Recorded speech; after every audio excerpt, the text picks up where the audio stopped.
જય માતાજી મિત્રો, કેમ છો બધા? મજામાં છો ને? હું છું સોનલ.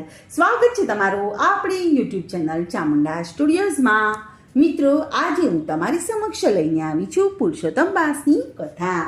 અધ્યાય 24મો, દીવાનો મહિમા. સુત પુરાણી બોલ્યા કે હે સોનકાદિત મુનિઓ, મણિગ્રીવે પોતાનું જીવન વૃત્તાંત ઉગ્રદેવને જણાવ્યા પછી કહ્યું કે મારા આ દારિદ્રનો નાશ થાય અને હું વૈભવશાળી બની અને સુખપૂર્વક જીવન ગાળી શકું તેવું કંઈક કરો. ત્યારે ઉગ્રદેવ મુનિએ જણાવ્યું કે તે મારો આદર અને સત્કાર કરી અને સારી રીતે કર્યો છે. આથી તારું ભાગ્ય ફરી ગયું છે. હવે તારા ભાગ્યનો ઉદય થશે. આ મહિનાથી ત્રીજે મહિને પુરુષોત્તમ માસ આવે છે. આ માસમાં તમે બંને ભક્તિ અને ભાવથી પુરુષોત્તમ ભગવાનનું વ્રત કરજો. દરરોજ ઘીનો દીવો કરજો. જો ન બની શકે તો તલના તેલનો કે પછી ઈગોરિયાના તેલનો દીવો કરજો. પુરુષોત્તમ માસમાં દીપદાનનો ઘણો મોટો મહિમા છે. આ દીપદાનથી સંપત્તિ, ધનધાન્ય, સંતતિ, કીર્તિ આદિ પ્રાપ્ત થાય છે. દીપદાનથી કુમારિકાને સુંદર અને ગુણવાન પતિ મળે છે. પરણેલ સ્ત્રી અખંડ સૌભાગ્યવતી બને છે અને રોગીને તંદુરસ્તી મળે છે. પુત્રહીનને પુત્રની પ્રાપ્તિ થાય છે. વિદ્યાર્થીઓને વિદ્યા અને તપસ્વીઓને મોક્ષની પ્રાપ્તિ થાય છે. આ માસમાં દીપદાન કરવાથી 16 ગણું પુણ્ય હાસિલ થાય છે. આમ કહી અને મણિગ્રીવને સુખી થવાના આશીર્વાદ આપી અને મુનિ ઉગ્રદેવ પ્રયાગ તરફ જવા માટે નીકળી પડ્યા. થોડા સમય પછી પુરુષોત્તમ માસ આવ્યો. ત્યારે પતિ પત્નીએ જંગલમાં પુરુષોત્તમ વ્રતનો આરંભ કર્યો અને આખો માસ તેણે ઈગોરિયાના તેલનો દીવો કરવાનો નિયમ રાખ્યો. તે મુજબ તેમણે આખો પુરુષોત્તમ માસ ઈગોરિયાના તેલનો દીવો કર્યો. ઉગ્રદેવની કૃપાથી અને દીપદાનના પુણ્યના બળે તેમનો મેલ ધોવાઈ ગયો અને કાળ બળે તેઓ મરણ પામ્યા. તેઓ સ્વર્ગમાં ગયા અને ત્યાં અનેક વર્ષો સુધી સુખ ભોગવી અને ફરીથી જન્મ લીધો. આ મણિગ્રીવ એ જ ચિત્રબાહુ રાજા અને તેમની પત્ની ચિત્રકળા તરીકે જન્મ પામી અને ચિત્રબાહુની રાણી બન્યા. આમ પુરુષોત્તમ માસમાં ફક્ત ઈગોરિયાના તેલનો દીવો આખો માસ કરવાથી એટલી બધી સમૃદ્ધિ હાસિલ કરી શક્યા. તો તલના તેલનો કે પછી ઘીનો દીવો ભક્તિ ભાવપૂર્વક કરવાથી અને ઉપવાસાદિક રહેવાથી ઘણું પુણ્ય ફળ મેળવી શકાય છે. આમ અગસ્ત્ય મુનિએ રાજા ચિત્રભાવ સમક્ષ તેમનું જીવન વૃત્તાંત કહી સંભળાવ્યું અને ત્યાંથી તેઓએ વિદાય લીધી. શ્રી બૃહનારદીય પુરાણના પુરુષોત્તમ મહાત્મયનો દીવાનો મહિમા નામનો 24મો અધ્યાય સંપૂર્ણમ. હવે આપણે સાંભળીશું પુરુષોત્તમ માસની પાવન કથા, જેનું નામ છે વણિક શેઠની કથા. એક ગામમાં બ્રાહ્મણ અને બ્રાહ્મણી રહેતા હતા. તેમને 7 દીકરાઓ હતા. બ્રાહ્મણ ગરીબ હોવાથી તેનું ગુજરાન માંડ તે કરી શકતો હતો. ભિક્ષાવૃત્તિ દ્વારા તે પોતાના કુટુંબનો નિર્વાહ કરતો હતો. ભિક્ષાવૃત્તિમાં કોઈ દિવસ વધારે મળે તો ક્યારેક ખાલી જોડી લઈને ઘેર આવે. આનાથી ઘરમાં કકળાટ થયા કરતો હતો. એક દિવસ તે પ્રતિભાશાળી સંન્યાસી બ્રાહ્મણને રસ્તામાં મળ્યા.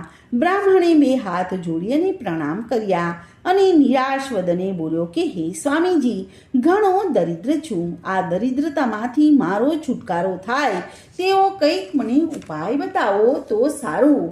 ત્યારે સંન્યાસી બોલ્યા કે હે ભૂદેવ, તમારે દારિદ્ર ટાળવું હોય તો 2 માસ પછી આવતા અધિક માસ એટલે કે પુરુષોત્તમ માસમાં ભગવાનનું વ્રત અને આરાધના કરો. રોજ સવારે નદીએ જઈને સ્નાન કરો, કાંઠા ગોરમાનું પૂજન કરો, કથા અને વાર્તા સાંભળો, યથાશક્તિ દાન કરો. જેટલું બીજાને આપશો તેનાથી અધિક ગણું તમે પામશો. બ્રાહ્મણે ઘેર જઈ અને પોતાની પત્નીને રસ્તામાં સંન્યાસી મળ્યા તેની વાત કરી. તેમણે પુરુષોત્તમ માસનું વ્રત કરવાનો દ્રઢ સંકલ્પ કર્યો. સાથે સાથે બ્રાહ્મણે વિચાર્યું કે હું કોઈ વિદ્વાન બ્રાહ્મણ પાસે જઈ અને પુરુષોત્તમ વ્રત, પુરુષોત્તમ માસની કથા, બીજી કથા વાર્તાઓ શીખી લઉં અને 2 પૈસા રળું અને વ્રત પણ કરું. તેને તો વિધાન બ્રાહ્મણ પાસે જઈ અને આ બધું જાણી લીધું. પુરુષોત્તમ માસ શરૂ થતાં બ્રાહ્મણ ને બ્રાહ્મણીએ વ્રત શરૂ કર્યું. બ્રાહ્મણ તો નદીએ સ્નાન કરવા જાય ત્યારે ભાવિક બહેનોને કાંઠા ગોરમાનું પૂજન અને બીજી કથા વાર્તાઓ સાંભળાવતો, ઉપરાંત ઘેર આવી અને પુરુષોત્તમ ભગવાનની કથા કહેતો. એનાથી તેને સારી એવી દક્ષિણા મળવા લાગી. અનાજ, કપડાં, ફળ અને રોકડ રકમ પણ મળતી ગઈ. પડોશમાં એક વણિક શેઠ રહેતો હતો. તેમને સંતાનમાં 5 દીકરીઓ હતી, એક પણ દીકરો ન હતો. વણિક પત્ની ગર્ભવતી હતી. તે બ્રાહ્મણની કથામાં જતી હતી. એક દિવસે તેણે બધા કથા સાંભળી ગયા અને પછી બ્રાહ્મણને આ વખતે પોતાને પુત્ર થાય તેવો ઉપાય બતાવવાનું કહ્યું. ત્યારે બ્રાહ્મણે તેને પુરુષોત્તમ માસનું વ્રત કરવા માટે જણાવ્યું. વણિક પત્નીએ પોતાના પતિને વાત કરી. શેઠ ધર્મમાં માનતા ન હતા, પુણ્યદાનમાં માનતા ન હતા, છતાં પણ આ વખતે પોતાની પત્નીને પુત્ર થાય એ આશયથી વ્રત કરવાનું કબૂલ કર્યું. કદાચ ભગવાન આ વખતે પુત્ર દઈ દે. વળી આ વ્રત સારું છે, એક ટંક ખાવાનું પણ બચી જશે. પછી તો શેઠ પણ રોજ બ્રાહ્મણ અને બ્રાહ્મણીની સાથે નદીએ સ્નાન કરવા જવા લાગ્યા. કથા વાર્તા સાંભળી પુરુષોત્તમ ભગવાન પાસે આજીજી કરીને દીકરો માંગે, પણ જ્યાં દાન અને દક્ષિણા કરવાની વાત આવે ત્યાં તો વણિક આડું જોઈ જાય. એમ કરતા શુક્લ પક્ષની એકાદશી આવી. એકાદશીની રાત્રે વણિક શેઠને સ્વપ્ન આવ્યું. તેમાં પુરુષોત્તમ ભગવાન વણિક શેઠને ઉદ્દેશીને કહેવા લાગ્યા કે હે વણિક, તું ધર્મમાં માનતો નથી. તારી પાસે અઢળક સંપત્તિ હોવા છતાં તું કંઈ પણ દાન કરતો નથી. તેથી તને પુત્ર સુખ પ્રાપ્ત થતું નથી. તે મારું વ્રત કર્યું છે, તેથી હું તારા ઉપર પ્રસન્ન થયો છું. હું કહું તેમ કરીશ તો અવશ્ય તને પુત્રની પ્રાપ્તિ થશે. ત્યારે ત્યાં પુત્રનો જન્મ થાય. ત્યાં તારે પુત્રના ભારોભાર સોના મહોર તોડીને તારા પડોશમાં રહેતા અને મારું વ્રત કરતા બ્રાહ્મણને આપજે. જો તું આમ નહીં કરે તો તારો પુત્ર જીવશે નહીં.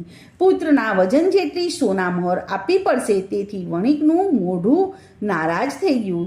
શેઠનું મન નારાજ થઈ ગયું. પણ પુત્ર પ્રાપ્ત થશે એ જાણીને તે અતિ આનંદ થયો અને પૂનમના દિવસે શેઠાણીએ પૂનમના ચાંદ જેવા દીકરાને જન્મ આપ્યો. શેઠના આનંદનો પાર ન રહ્યો. દાયણે જ્યારે પુત્ર જન્મના સમાચાર આપ્યા કે શેઠે તેને પોતાની આંગળીમાંથી વીંટી કાઢીને તરત એને ભેટ આપી. પુરુષોત્તમ ભગવાનની પૂજા કરી અને દિલ ખોલીને ગરીબ અને ગુરબાઓને દાન આપ્યા. પછી બ્રાહ્મણ અને બ્રાહ્મણીને પોતાને ત્યાં બોલાવીને પુત્રના વજન જેટલી સોના મોરો એણે દાન કરી. બ્રાહ્મણનું દારિદ્રપણું ટળ્યું. આખી જિંદગી બેઠા બેઠા ખાય તો પણ ધન ખૂટે નહીં એમ એટલું બધું મળ્યું. બ્રાહ્મણ અને બ્રાહ્મણી અને શેઠ અને શેઠાણીએ આ જીવન પુરુષોત્તમ માસનું વ્રત કરવાનો સંકલ્પ કર્યો. પુરુષોત્તમ કી આસ એક, દૂજી આસ નિરાશ. નદી કિનારે ઘર કરો, કબહુ ન લાગે પ્યાસ.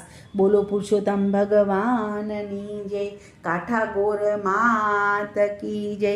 કૃષ્ણ કનૈયા લાલ કી જય.